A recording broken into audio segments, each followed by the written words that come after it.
የሳምንቱን የንጋት ፖስት አበይት የፋይናንስ ዜናዎች ዋና ዋናዎቹን በማስቀደም ጀምራለሁ። የኢትዮጵያው ንግድ ባንክ በበጀት ዓመቱ ግማሽ ዓመት ብቻ 2.4 ቢሊዮን የአሜሪካን ዶላር የውጭ ምንዛሬን አስገኝቻለሁ ስለማለቱ፣ የኢትዮጵያ አክሲዮን ገበያ ሁለት አዳዲስ የግብይት አካላትን በይፋ ስለመቀበሉ፣ ኢትዮጵያ በ6 ወር ብቻ የ5.1 ቢሊዮን ዶላር ኤክስፖርት ገቢን ስለማግኘቷ፣ ሚድሮክ በኢትዮጵያ ለሚያደርጋቸው የተለያዩ ኢንቨስትመንቶች ከ300 ሚሊዮን ዶላር በላይ ፋይናንስ የማፈላለግ ስራ ላይ ስለመሆኑና የኢትዮጵያ ኢንዱስትሪ ፓርኮች በዘንድሮ ግማሽ ዓመት ብቻ 377 ሚሊዮን የአሜሪካን ዶላር ኢንቨስትመንትን ከውጪ ስለመሳባቸው በዛሬ አበይት የፋይናንስ ዜናዎች የምነግራችሁ ነው የሚሆነው። የተወደዳችሁና የተከበራችሁ የንጋት ፖስት ቤተሰቦች በየሳምንቱ እሁድ ልክ በ9 ሰዓት ከሮሃ የምንዛሬ ቢሮዎች ጋር በመተባበር የሚቀርብላችሁ የሳምንቱ የፋይናንስ ዜና እነሆ መቅረብ ጀምሯል። በመጀመሪያም ታዲያ የአጋራችንን የሮሃ ምንዛሬ ቢሮዎች ማስታወቂያ ሰምተን እንመለሳለን። የውጭ ሀገራት ገንዘቦችን መግዛትና መሸጥ እንደ ዘንድሮ ቀሎ አያውቅም ይለናል ሮሃ የምንዛሬ ቢሮ። ለውጭ ሀገር ጉዞ ገንዘብ ቢያስፈልጎት ዶላር ሆነ ዩሮ፣ ሪያል ሆነ ድራም ሁሉም እኛ ጋር አለ።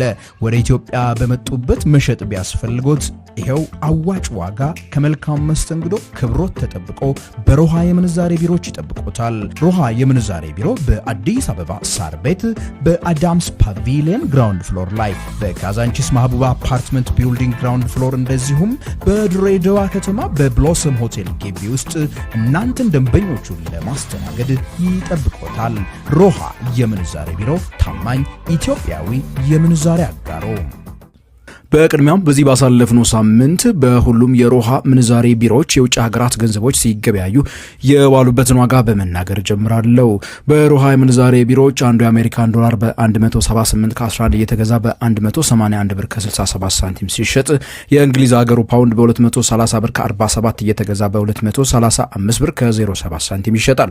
ዩሮ በ202 ብር ከ34 ሳንቲም እየተገዛ በ206 ብር ከ38 ሲሸጥ፣ የዩናይትድ አረብ ኤሚሬቶቹ ድርሃም ደግሞ በ47 ብር ከ85 ሳንቲም እየተገዛ በ48 ብር ከ80 ሳንቲም ሲሸጥ ውሏል። በዚሁ ወደ ዝርዝር ዜናዎቹ የምገባ ነው የሚሆነው። ግዙፉ የኢትዮጵያ ንግድ ባንክ የዘንድሮ የፈረንጆቹ 2025-26 የበጀት ዓመት ግማሽ ዓመት በሁሉም ዘርፎች አመርቂ የሆነ ውጤቶችን ያስመዘገበበት እንደነበረ በዚህ ሳምንት ይፋ ሆኗል። የባንኩ አጠቃላይ ቁጠባ ሰኔ 30 2025 ከነበረበት 1.6 ትሪሊየን የኢትዮጵያ ብር ተነስቶ በ6 ወራት ብቻ 2.02 ትሪሊየን ብር ስለመድረሱ የተነገረ ሲሆን ንግድ ባንክ በተጠቀሰው 6 ወር 2.39 ቢሊዮን አሜሪካን ዶላር የውጭ ምንዛሬን ስለማሰባሰቡም ነው እየሰማ ነው። የኢትዮጵያ ንግድ ባንክ ባለፉት 6 ወራት ለደንበኞቹ 321 ቢሊዮን ብር ያበደረ ሲሆን 239 ቢሊዮን ብር የሚሆነው ሙሉ በሙሉ ለግሉ ሴክተር በብድር መልኩ ስለመቅረቡ ነው ይፋ የሆነው። የኢትዮጵያ ንግድ ባንክ መንግስትና IMF በደረሱት ስምምነት መሰረት በዓለም ባንክ የመታደጊያ ድጋፍ ከውድቀት መዳኑ በስፋት ሲነገር የቆየ ሲሆን ለችግሮቹ ዋነኛ ምንጭ የነበረው ያልተገደበና በከፍተኛ ሁኔታ በመንግስት ዘንድ ተከማችቶ የነበረ የብድር ጫና እንደነበረ ይታወቃል። ይህንንም በማንሳት እንግዲህ በስፋት ፖርትፎሊዮን ወደ ግል ሴክተሩ እያስፋፋ ስለመሆኑ በዚህ ባሳለፍናቸው ጊዜያት ለመመልከት ችለናል። የኢትዮጵያው ሰነደ መዋዕለ ንዋዮች ገበያ ESX በዚህ ባሳለፍነው ሳምንት በአክሲዮን ገበያውና ሌሎች ሰነደ መዋዕለ ንዋዮች ግብይት ላይ ተዋናይ የሚሆኑ 2 ተቋማትን በአባልነት ስለመቀበሉ ተሰምቷል። ከሰሞኑ አዲሱን የአክሲዮን ገበያ የተቀላቀሉት አዋሽ ካፒታልና ገዳ ሴኩሪቲስ የተሰኙ ተቋማት ሲሆኑ በጠቅላላ ግብይትን የሚያከናውኑ አካላትን ቁጥር ወደ 5 አድርሰውታል።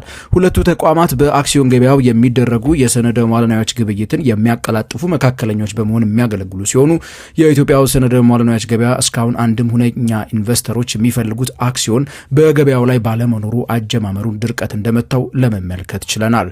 በገበያው ላይ የተከናወነው አጠቃላይ ግብይት ገና 12 ሚሊዮን ብር አካባቢ ላይ መሆኑ የተሰማ ሲሆን የግብይት አካውንት የከፈቱ ኢንቨስተሮች ቁጥርም በጣም መጠነኛ ስለመሆኑ እንዲሁ በዚህ ባሳለፍነው ሳምንት ተሰምቷል። ባለፉት 6 ወራት ወይንም የ2018 ዓመተ ምህረት ግማሽ የበጀት ዓመት ኢትዮጵያ ከእቅድ በላይ የኤክስፖርት ገቢን ስለማግኘቷ የንግድና ቀጠናዊ ትስስር ሚኒስቴር ይፋ አድርጓል። በግማሽ ዓመቱ መንግስት ከኤክስፖርት 4.4 ቢሊዮን ዶላር ለማግኘት አቅዶ እየተንቀሳቀሰ የነበረ ሲሆን ከእቅዱ በላይ 20 በመቶ ጭማሬን ስለማሳካቱ ነው የተነገረው። የኤክስፖርት ገቢው እንዲሁም በቀደመው ዓመት ተመሳሳይ ወቅት ተመዝግቦ ከነበረው ገቢ አንጻር የ1.8 ቢሊዮን ዶላር ጭማሬን ያሳየ ሲሆን በ6 ወርም 5.1 ቢሊዮን የአሜሪካን ዶላር ዶላር ስለመገኘቱ ነው የተነገረው። የመንግስት ኃላፊዎች ለተጠቀሰው ከፍተኛ እድገት ባለፉት 2 ዓመታት የተወሰዱ የማክሮ ኢኮኖሚ ሪፎርሞችንና የመንግስት የፖሊሲ አቅጣጫዎችን መለወጥ እንደ ምክንያትነት የጠቀሱ ሲሆን በሌላ መልኩ የወርቅ ዋጋና የቡና በዓለም ገበያ መጨመር ለኢትዮጵያ መልካም አጋጣሚ እንደነበረ ብዙዎች ይመሰክራሉ። ኢትዮጵያ በዘንድሮ የበጀት ዓመት ከሸቀጦች ኤክስፖርት ብቻ 9.4 ቢሊዮን የአሜሪካን ዶላር ለማግኘት አቅዳ እየሰራች ስለመሆኑ እንዲሁ ተሰምቷል።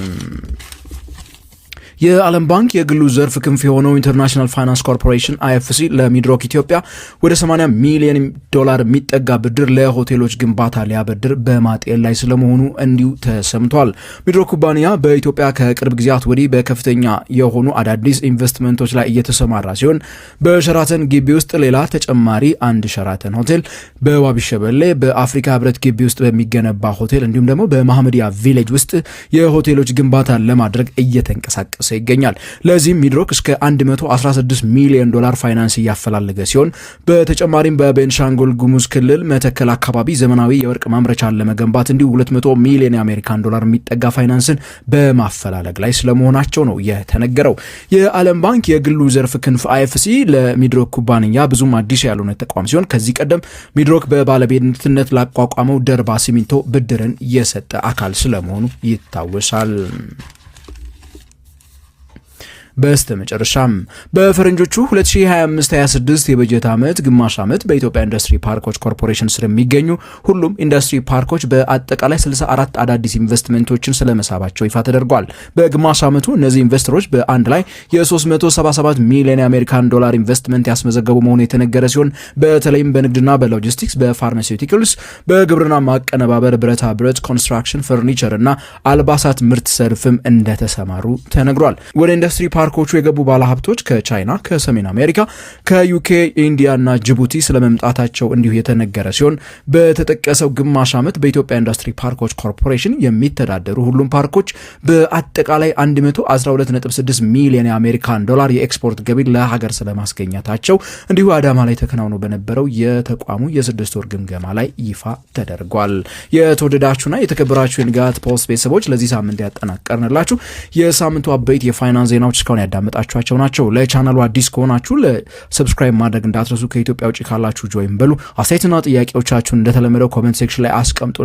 ላይክና ሼር አድርጉ እያልን በቀጣይ በሌላ ቪዲዮዎች እስከምንገናኝ ድረስ ታዲያ ከንጋት ፖስት የፍሬያማነት ሳምንት እንዲሆንላችሁ እየተመኘው መሰናበታችሁ ነኝ። ገሜ ብራውን ነኝ።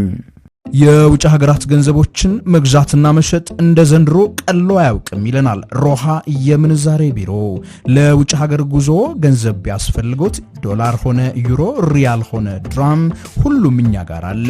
ወደ ኢትዮጵያ በመጡበት መሸጥ ቢያስፈልጎት ይሄው አዋጭ ዋጋ ከመልካም መስተንግዶ ክብሮት ተጠብቆ በሮሃ የምንዛሬ ቢሮች ይጠብቆታል። ሮሃ የምንዛሬ ቢሮ በአዲስ አበባ ሳር ቤት በአዳምስ ፓቪሊየን ግራውንድ ፍሎር ላይ፣ በካዛንቺስ ማህቡባ አፓርትመንት ቢልዲንግ ግራውንድ ፍሎር እንደዚሁም በድሬዳዋ ከተማ በብሎሰም ሆቴል ግቢ ውስጥ እናንተን ደንበኞቹን ለማስተናገድ ይጠብቆታል። ሮሃ የምንዛሬ ቢሮ ታማኝ ኢትዮጵያዊ የምንዛሬ አጋሮ